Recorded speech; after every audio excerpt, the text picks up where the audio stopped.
here today with my advisee, Brooks Kitchel. First advisee, maybe, on the podcast. I thought you had Emmett on. Oh, we had Emmett on. We talked to Emmett a little bit, but Can't welcome. First senior advisee. Yeah. How you doing, Brooks? I'm good. How about yourself? Doing all right. It's Tuesday. You've got a day off tomorrow, but I've got some parent conferences.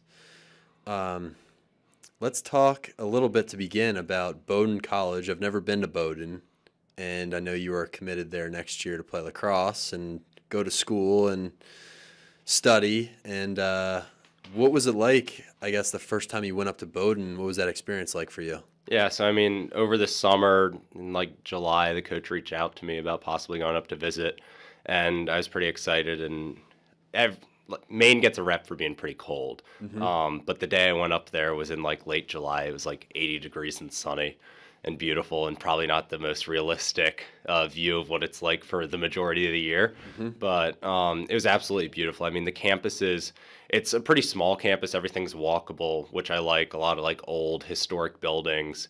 And I just sort of fell in love with it. The combination of athletics and academics, really high quality lacrosse team. I mean, they were just ranked 6th in the preseason polls for D3 in the country. But it's also an incredible school. Like all the NESCACs up there, you're getting a great education. Yeah. And they have a great government and legal studies major, which is what I'm interested in. It's like the major that the majority of the people at school take, I think like 30%. So it's the most taken major, and there's some really cool classes that you get that's a part of the liberal arts education. So like the biggest class there has 100 kids in it, which is very different from like a lot of the lecture style classes that you get at some of the bigger schools. And I've always preferred the smaller classes that are more like Socratic discussions and a lot of where you have like a more intimate relationship with the people in your class as well as the teacher. Yeah, I love that. It's interesting because I feel like the last couple of years, maybe after COVID, I've picked up on a trend among high school seniors who are going off to college that a lot of students want like the big feel of a big school with a lot of people, like the Michigans and the Alabamas, like a big football school, because I think after COVID, people wanted to be a part of something big and feel, and it's interesting, and I'm excited for you. When you committed, I was very glad that you chose Bowdoin as a school to go to next year. But it's interesting because it's kind of a rare, like we don't have guys going to the NESCACs all too often, and Jeff Crosby is another guy who I've taught, and he's going up to Colby. But it's interesting that you're choosing a smaller school, smaller feel, Socratic method in classes. I think it's a great choice. Yeah, I mean, I feel like it's just how I've always learned best. And like, of course, there are perks to going to like one of the big schools where you get like the football games and the big like atmospheres and environments and things like that. But I'm also gonna have friends who go to those kind of schools who I can go visit for a weekend to go to a football game with. Like one of my good friends, George Guyton, is going to Notre Dame. Like I bet you I'm going to end up at a Notre Dame football game next year. Right. And it's funny you bring up Jeff, because I was actually up at Bowdoin this last weekend for a visit with all the lacrosse recruits, and they were playing Colby in hockey and whooped him pretty bad, 5-1. Nice. So, that was pretty funny. But I'm super excited to be close to him. They're only about 30, 45 minutes apart, and we're pretty good friends, so we're super excited about that. I assume people bring their cars up to Bowdoin? Yeah, so freshman year, you're not supposed to have one. Most kids don't bring one up, but being on the lacrosse team, you sort of are able to like take a upperclassman's car if you really need to. Oh, is the field a drive away? No, the field's not a drive, but if you're trying to go somewhere or if you need to go pick someone up or do something, like the team's really close, so you're able to grab a car if you need it. But sophomore year and on, and I know Jeff was saying that at Colby you're allowed to have a car as a freshman, so he might end up bringing his up. Who knows? Yeah. I think from an academic perspective, it's no brainer. Like the NESCAC schools are some of the best schools in the country, obviously. But from an athletic perspective, I think it's also a great move. I mean, I went to Harvard, played lacrosse, played Division I, but I always have thought about, and when I was looking at schools, I was considering playing Division III lacrosse because, you're going to be on the field. And Division I, sometimes it's a crapshoot. It's like, some years you just are behind someone and it's so competitive and you're constantly trying to get a spot. And a lot of these schools in the NESCAC, you're competing for something every year. You're going to be on the field. And it's a great combination or balance between athletics and academics. Yeah, I completely agree with you. I think that there are a lot of the perks in D1 that you don't necessarily get D3 with like nicer weight rooms and facilities and more time together with practices and things like that, and nutritionists and things like, there are a list of things that you get from the D1 perspective that you maybe don't get at D3, but there are also a list of things that you get D3 that you can't do D1. Mm-hmm. Like junior year, every single kid on the Bowdoin lacrosse team goes abroad in the fall. Right. That's something that you can't do if you're going to a D1 school. And the quality of lacrosse is really good. Mm-hmm. I mean, it's a lot, especially up in the NESCACs, it's a lot of the sort of Northeast private school kids who are like, that's like quality lacrosse up there. At Bowdoin, they recruit a lot out of DC, so there are a good number at Georgetown Prep and Landon and those kind of kids. I mean, last year we had a kid who took his 5th year at Maryland, and you see it all the time coming out of the NESCACs, where kids who have a 5th year of eligibility, they'll go take it at one of these big D1 schools and start a master's program there during their 5th year. It's really high quality lacrosse. Mm-hmm. So, I mean, I guess for me, it really made a lot of sense. So let me ask you, because when you're in high school, a lot of times as an athlete, you're in your mind like, I just want to play Division I. Like I've played this sport my whole life. The dream for a lot of guys is to play Division I lacrosse, and sometimes players can't really see outside of just the D1 mindset. In some cases, they'll go to a like lower end program or not as high caliber D1 program just so they can have the D1 moniker or say that they played Division I. But I'm wondering for you, because I think you're a good example of a guy who maybe saw outside of that, but for a while you did want to play Division I. And I'm curious what made you, I guess, see like the bigger picture that there are schools like Bowdoin that have really good lacrosse, great academics. You know, it seems to fit what I want, and I can do all these different things in a pretty well-balanced way. Yeah, so I think there were definitely a couple of factors. I mean, it's every kid's dream to go play, like as a lacrosse player coming out of Baltimore, to go play D1 lacrosse at one of the big names. And myself, like pretty much every other kid in Baltimore, had that dream. I tore my ACL freshman and sophomore year, and so that's sort of going into, as you know, nowadays, the summer going into junior year is a huge recruiting summer. Like a good majority of kids will get recruited to like the sort of top set of schools during that time. And I was just coming back from injury that summer, so I was not playing my best lacrosse that year. And so I think sort of after that summer, talking with my club coaches about like some of the other options, while like always keeping D1 open as like an opportunity, like something could happen. But we knew it probably wasn't that likely because for me, like I'm going to college to go to school. So that crosses off 80% of D1 programs just like off the bat. And as my dad always said, he claimed to have veto power.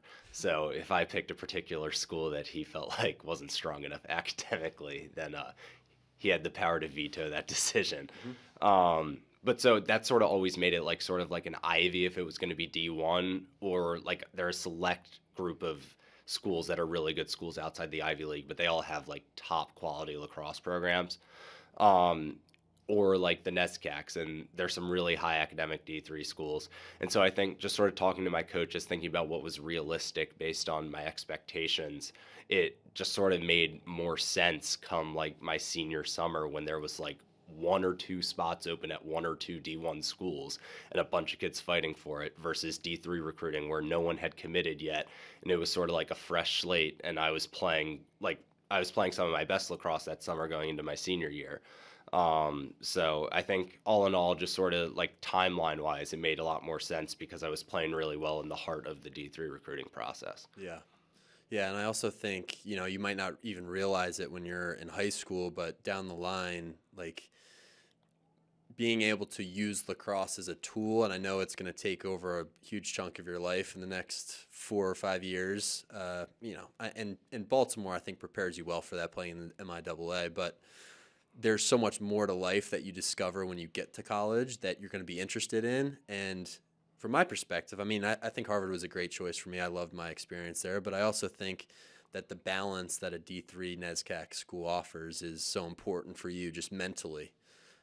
You're going to be able to do so many different things, and pursue different things that maybe you wouldn't if you went to Virginia, for instance, or Notre Dame.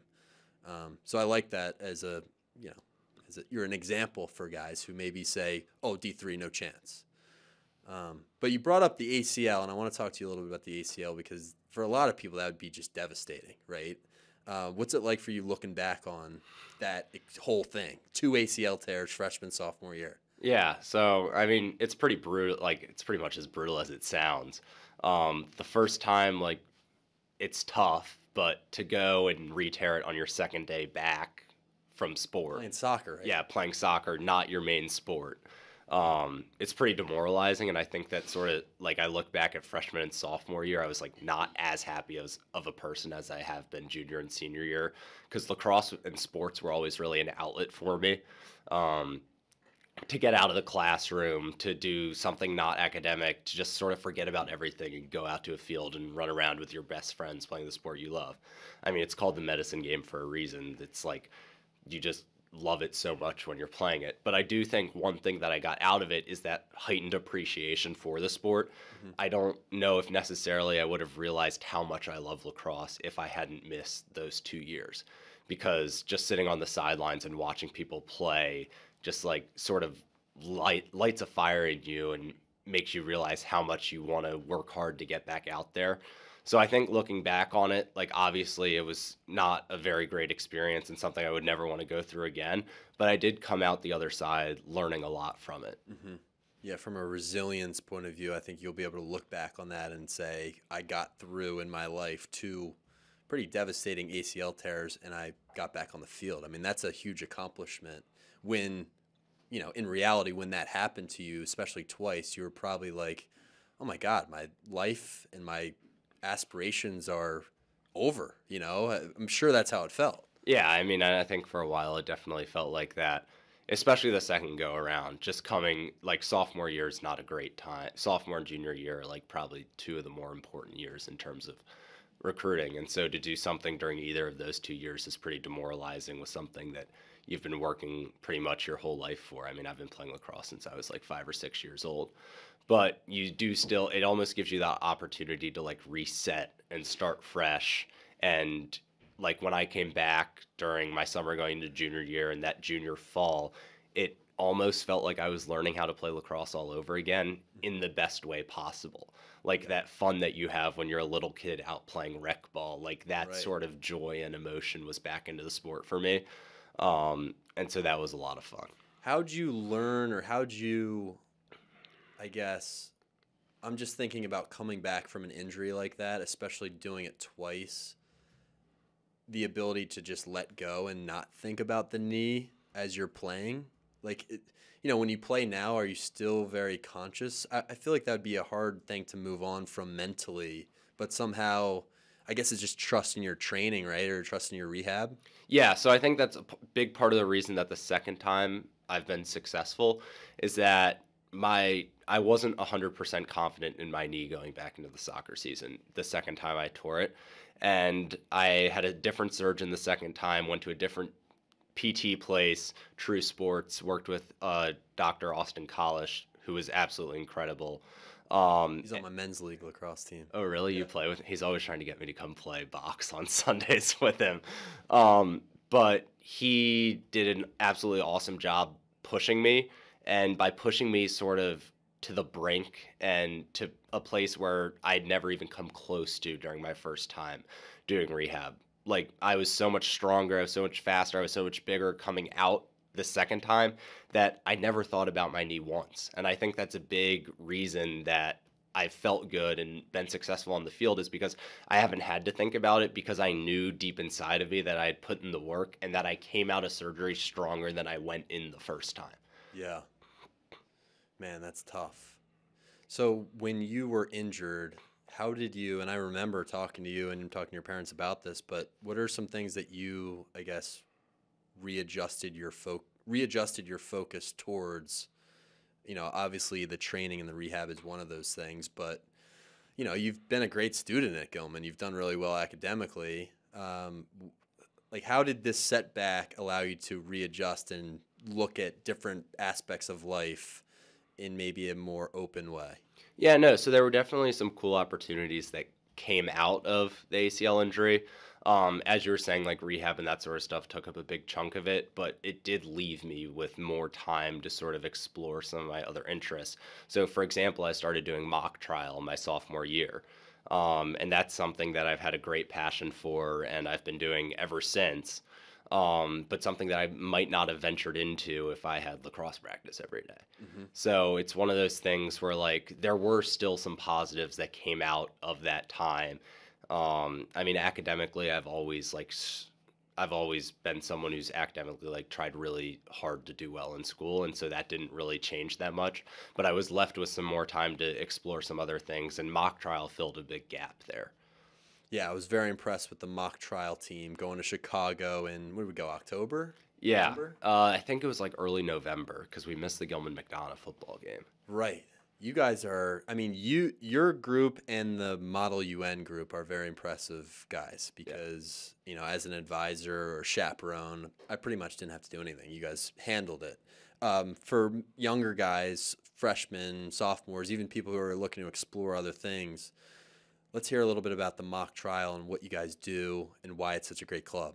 Yeah, so I mean, it's really been a journey for us. When we started sophomore year, we were absolutely horrible. None of us had ever done it before. Myself, Jamie Howard, and Zach Minkin are the three lawyers now, and we have been for the last 2 years. And all three of us have a huge like love and admiration for the law. I think we're all aspiring lawyers and want to go on to law school after college. And so we really just like fell in love with it and loved reading case books and looking up case law and doing that sort of stuff and arguing and examining and rewriting examinations and cross examinations and statements. And it's just a lot of fun. And if you're someone who's like interested in doing it, you don't have to be a lawyer. Witnesses are as important as lawyers in the actual mock trial competition from a points perspective. Mm-hmm. And like a lot of these people say, some of the best witnesses are people who know nothing about law and have no interest in law because they're not going to sit there and argue with the lawyer about who's right.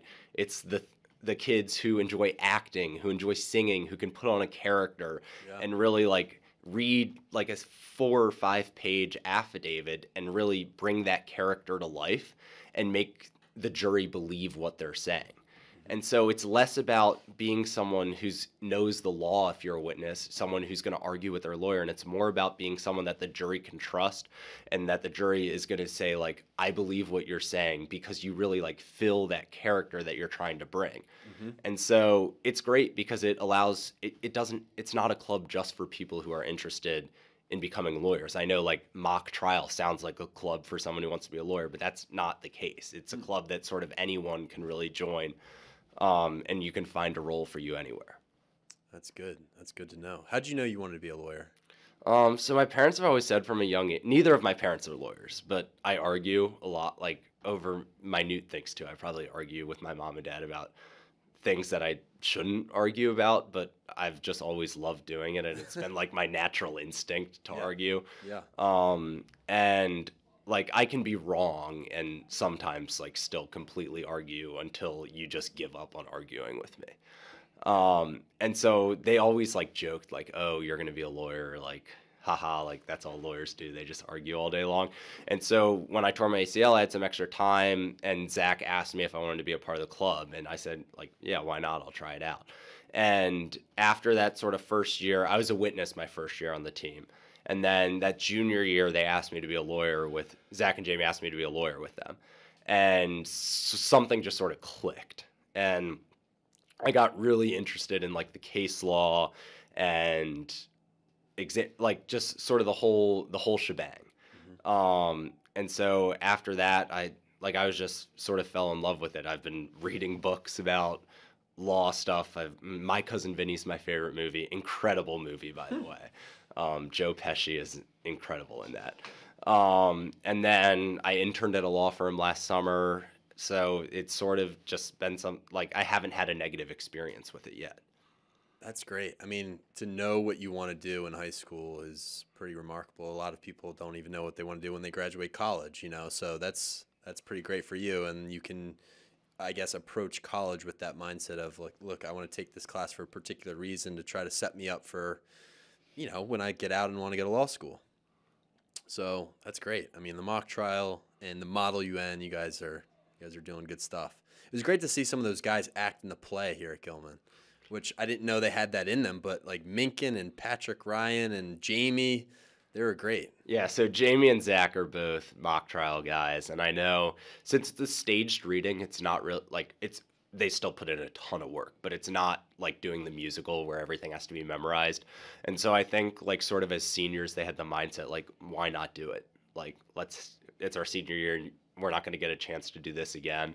I went on Sunday night. It was a great time. It was a good laugh. It was a pretty funny play. And I think that also lends toward, especially Zach, with he's a funny guy, and so Yeah. he sort of fit his role perfectly. But yeah, I mean that's a prime example of like I think Gilman gives kids a lot of awesome opportunities to be able to explore different interests that they have, and that's one of the big perks about going to a school like Gilman, especially as a senior with the tri-school. You can basically your class options are doubled and tripled because you can take classes at the girls' school and handpick your schedule, and the number of English and history electives that you have that you wouldn't have access to if you were, let's say, just going to like BL or Loyola or McDonough, these schools that are just like one singular school. It sort of broadens the range of classes and topics and interests that you can cover. And that's really cool. And it also lets teachers teach classes that they want to teach because they can sort of have a certain niche of a class and teach a senior elective in it. And I think that my 2 English classes this year have been some of the most interesting I've ever had because they're on topics that I'm interested in. Yeah, so tell me about these English classes, and maybe we can pull in the book, Yeah. at least one of the book recommendations. Yeah, so I was in Mr. Daly's Modern European Intellectual Thought class first semester, which was previously taught by Mr. Hubeck. And the class was kept the same. I'm pretty sure the book list was kept the same. But we spent a lot of time at the beginning of the year talking about like European philosophy and sort of how like the scientific revolution and that sort of stuff, more from a historical lens. And then we started reading, like we read Notes from the Underground, we read Animal Farm, and we read The Stranger by Camus, which is one of the books I chose to bring today from more of an academic setting. And Got our copies here. yeah. So I just thought it was an incredible book. And we were talking about this a couple weeks ago. Like we were talking about what makes a book like a classic. Yeah, I like this. And I think the definition that we finished on that I thought was the most interesting was that a classic is a book that you can read 100 years later and have a different interpretation of, but still be a valid interpretation. And so I think that reading The Stranger now, you probably would think of it differently as if you read it when it first came out, but it still applies to today's world very much so. And so I think that was why I found it so interesting. I agree, and I think that question is so interesting. We've discussed that in the English department a lot about what a classic is and teaching classic texts in the high school level. And I'm somebody who believes in the power of the classic book, and we can kind of debate like what's on your list of the canon or what you determine is a classic. But I do think that there are books that withstand the test of time, that no matter what period that you read this book, even 300, 400, 500 years into the future from now, they've proven that they can withstand changes and, societal changes and political changes, and they still speak to something intrinsic in the human condition, and I think I like this class. I wish I was in this class. It sounds great. But what is The Stranger as a classic text? What does it speak to in us as human beings? Like, how did you relate to this character who, and I just refreshed my memory on this book last night, but he seems kind of crazy, right? I mean, he does all of these things that you're sort of like, why is he not showing emotion at his mother's funeral, for instance? And why is he shoots someone at the end of the book? And I'm wondering like how that conversation went in this class to relate this fictional character to us today. Yeah. So I think that sort of the thing that I took most out of it as applied to today is that Camus purposefully creates this protagonist as like the least relatable person ever. Like, as you said, he doesn't cry at his mother's funeral. He kills he kills someone and blames the heat. He says it was the heat's fault. Like, Mhm. you never learn the name of the guy that he kills because it's not about him killing a guy. It's not actually about him going to trial. I think the main, and this is not a direct quote, but the protagonist says, like, towards the end of the book, that he wasn't found guilty for killing someone. He was found guilty because he didn't cry at his mom's funeral. Right. Like, there was this whole big scene in the trial about where the lawyer for the other side is asking him about crying at his mom's funeral, and how the main character and the protagonist, he's like, basically his lawyer was like, can't you just say that you felt a little bit of remorse? Can't you just say that you felt sorry? Like, you'll get off so much easier. But the character refuses to lie. And I think that sort of refusal to lie is sort of the piece that I took away with me the most. It's what Camus is saying is wrong with society, that there are all these little things that we lie about. Whether or not you feel remorse at your mom's funeral or not, you're going to say that you did. Mm-hmm. Like, whether or not he literally is asked about it and he says, I did not care. I don't think there's a single person in the world who would be at their mother's funeral and say they didn't care about her death. Mm-hmm. And so that sort of ability for him not to lie is what makes him so ostracized from the rest of society and makes him stand out.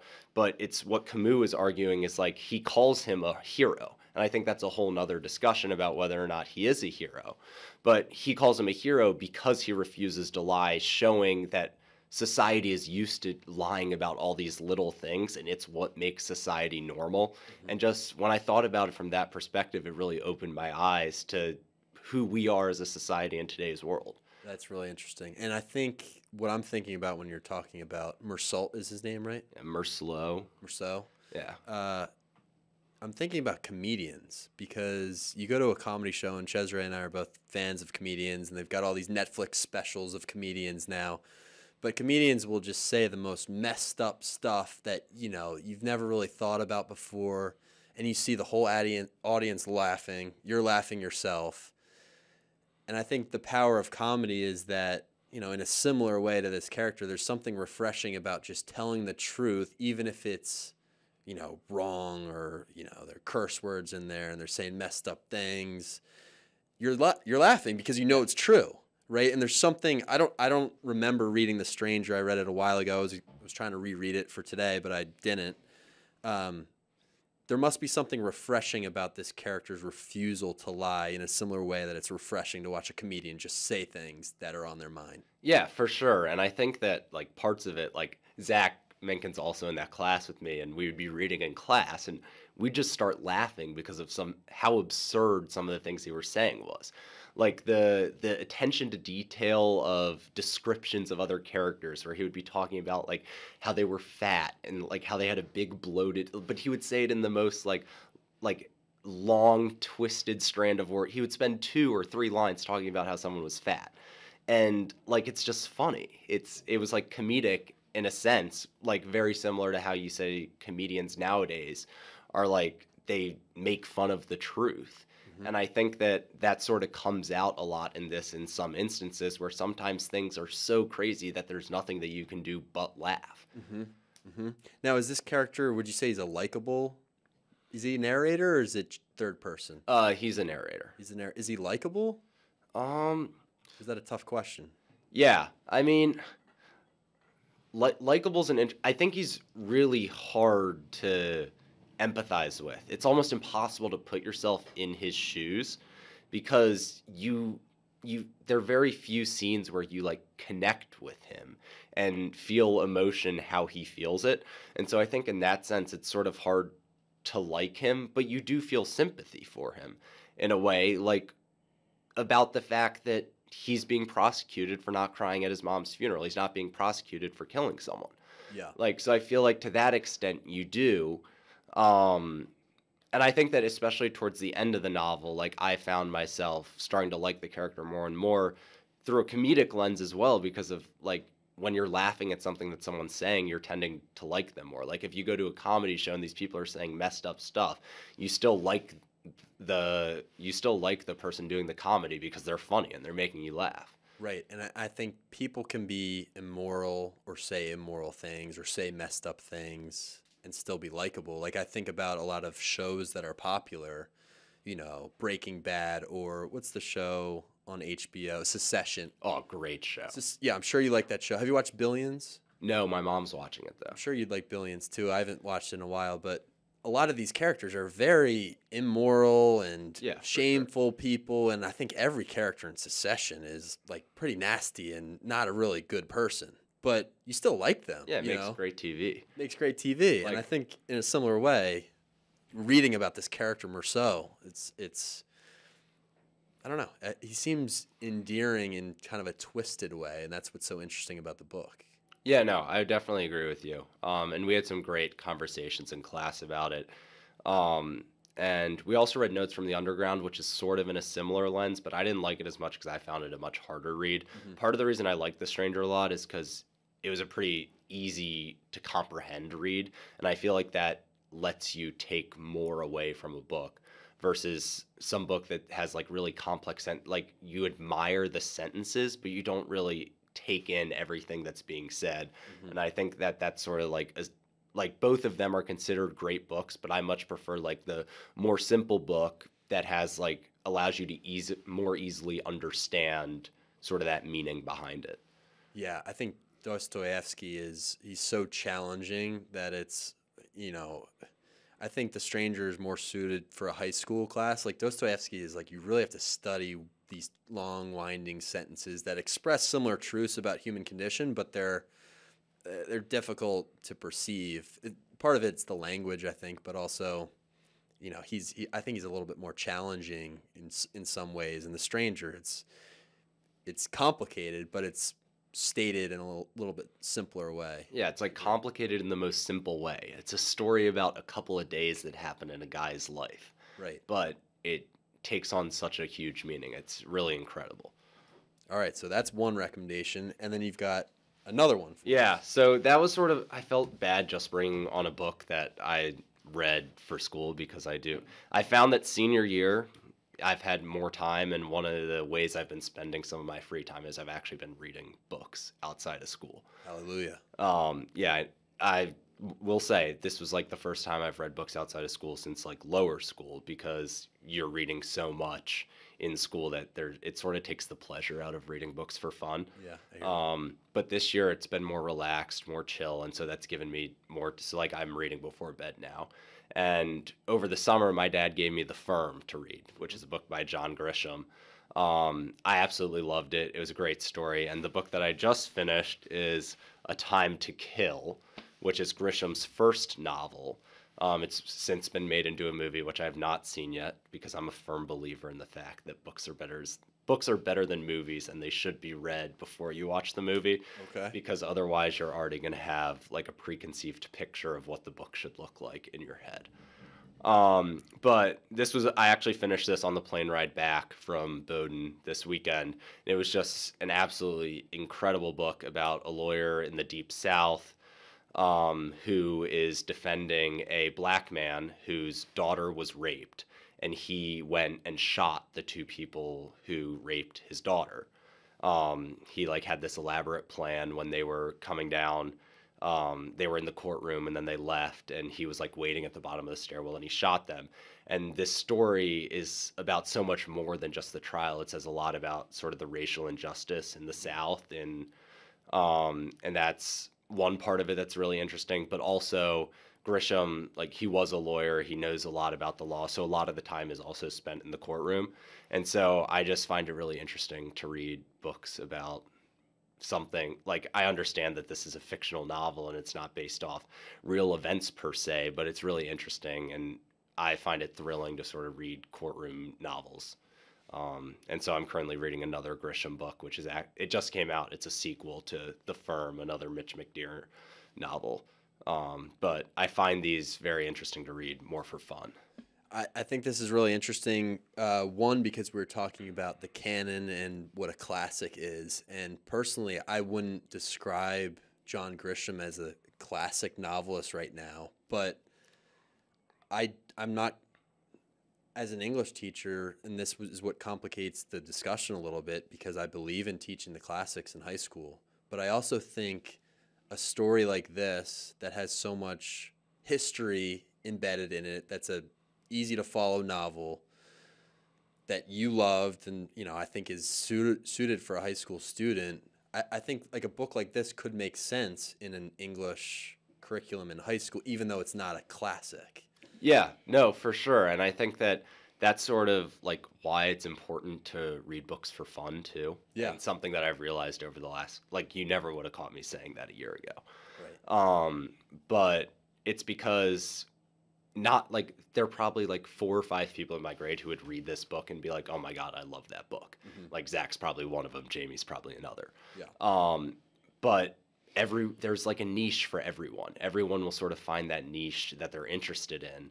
And I feel like that's why reading on your own is important, because you can just read things you want to read. Everyone in English class complains about how they hate being forced to read certain books. Yep. And that's why I feel like throughout my high school career, like every year you read, in my mind, I read one book that I actually like. And I know, like, as an English teacher, that might be sort of sad to hear, but I feel like it's almost the reality, because you're trying to sort of broaden your, like, the books that you read to cover a bunch of different perspectives and narratives and different kinds of novels, and different novels appeal to different people in different ways. And so I feel like a book like this would, for example, I'm taking law and literature this semester.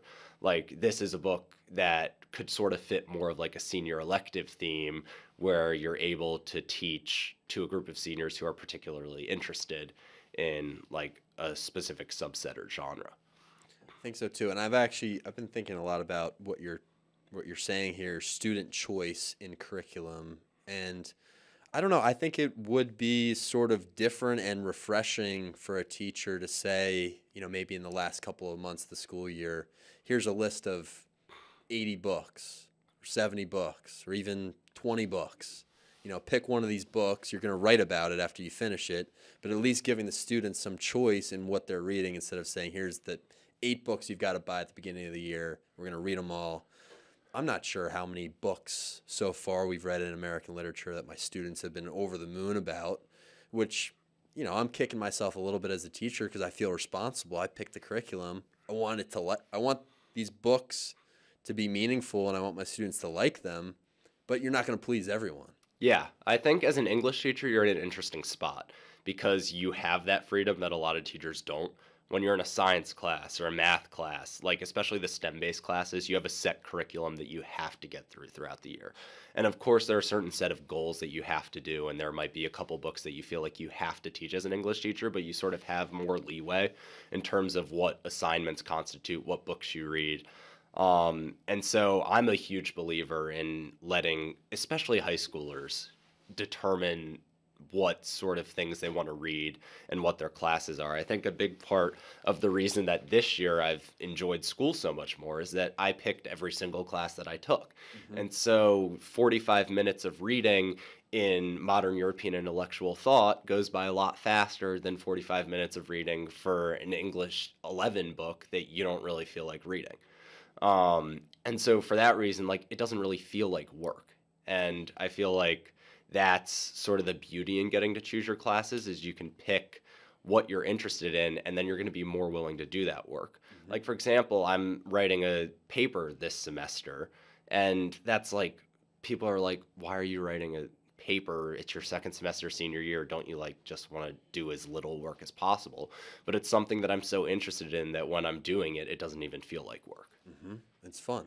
And I think what you're talking about is, this is the free speech paper. Yeah. I mean, you're talking about free speech and giving people a voice in your classes. Students, and I felt like this as a student myself, like, I want to be able to dictate where we go. I want to be able to have a say in things, and that's freedom of speech. I mean, that's the foundation of it right there. Yeah, I think that's a really interesting way of sort of looking at it. For my paper, I'm looking at it more from like a historical lens and from the lens of like Supreme Court cases. My advisor is my AP Gov teacher who teaches over at Bryn Mawr, who was a practicing attorney, did a lot of like defamation lawsuits and that sort of stuff when she was an attorney. But it's interesting when you think at like the heart, a big question and a big piece of the paper that I'm dedicating my time to is, what is speech? What constitutes speech?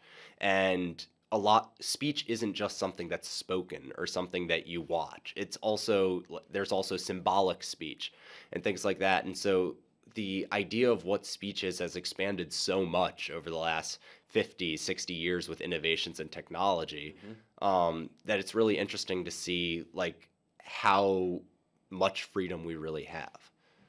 Yeah, and especially with social media. I mean, this is such an interesting time in history to be writing a paper like this. I think of Twitter right away, and maybe why Elon Musk, because he's lost a lot of money for buying Twitter, right? I mean, he spent a lot of money on that company, but I think he probably thought about how important it is just to be able to have a place to freely express yourself, without. I mean, before there was a lot going on Twitter, shadow banning and different algorithms going on. And I don't know, I think Elon Musk really does treasure free speech in every fashion. And a lot of people take issue with that. But I don't know, I think he's an interesting figure to look at in this whole conversation. Yeah, very interesting. A bit of a polarizing character, I feel like. sure. You either love him or you hate him. Yeah. And I feel like you can sort of look at his takeover as Twitter, like he's gonna like preach the whole free speech thing, but how true that really is, like who really knows? And but I do think it's interesting, like how do you draw the line between allowing free speech but also not spreading misinformation? Because I think it's also very important that, for example, a group of high schoolers walking around Gilman aren't being told false things about the news and then spreading that and believing that. And so there's a really fine line that you have to walk between allowing misinformation to be spread between like allowing free speech but not allowing misinformation. And so I think there is sort of a difference there, but legal precedent says that even if someone says something that's wrong, they're still allowed to say it. So I think that that's sort of where the whole Elon Musk thing comes into play. But like there are people who use Twitter as a news source. And so how do you feel, how many people are educated enough to know that something they're reading might not be true? And I think that's when you get to the heart of the issue surrounding censorship and things like that, about how news is shared and what news stories are shared and that sort of stuff. I mean, you saw the Fox News like lawsuit that settled a couple months ago for it was a lot of money. I don't remember exactly how much it was. But it was because they defamed Dominion. And so you get into the issue with like defamation and that sort of stuff. And that's when you can restrict free speech, when someone's like purposefully saying false things, knowing that what they're saying is wrong. But there's still like a fine line to walk there. And I think Twitter's an interesting platform to look at that because anyone can share just about anything on the platform. Yeah. And who is going to control the levers and basically play God, right, and say this cannot be out there, but this can, especially in the age of simultaneously developing AI tools, which are making fake videos and fake audio recordings and fake photos. I mean, it's so fascinating, but it's really dangerous. And it is an interesting position that you're in right now, and we're all in, thinking about, okay, what is free speech and what is allowed and what should be censored? And I don't know. I mean, I naturally lean towards the side of people need to be informed and be able to comb through all information and figure out what's true. They need to, people need the tools and the education in order to be able to do that, because I fear that if the power of censorship gets into the wrong hands, whoever that might be, I think that's more dangerous than just restricting things. Yeah, no, I completely agree with you there. And I feel like sort of the perspective that we have to look at this through, though, is you went to a high school similar to Gilman in Conestoga, and then you went on to Harvard. Right, you were right. given the tools to be able to distinguish what seems fishy versus what is true, Right, and and what's a lot of right people aren't. and what's wrong. And there are a lot of people who don't have access to that. And so it's sort of, how do we get people access? If we're going to live in a world where anything can be shared, how are we going to give those people access to make sure that they're making informed decisions on their own and they're not being told what to think? That's tricky. That's education, and that's, why there's such a harsh focus on critical thinking. Not harsh, but there's an intensified focus on teaching critical thinking skills at the high school level, the middle school level at Gilman. But again, not everyone has that education, so it's tricky. But very interesting. Yeah, no, for sure. And I'm super excited to write the paper. It's something that I'm really interested in, and I think that it's going to be like one of those things where I can bury my head in it for hours and it'll feel like 15 minutes. Good stuff. Love that. All right, Brooksy. Well, thank you very much for your time today. Thanks for coming on. It's about time. I think this is a good time to have you in here. Senior year, you're doing some free reading, getting ready for lacrosse season. Yeah, it was fun. Thank you. Yeah, no problem. It was a good time. Cesare, thank you.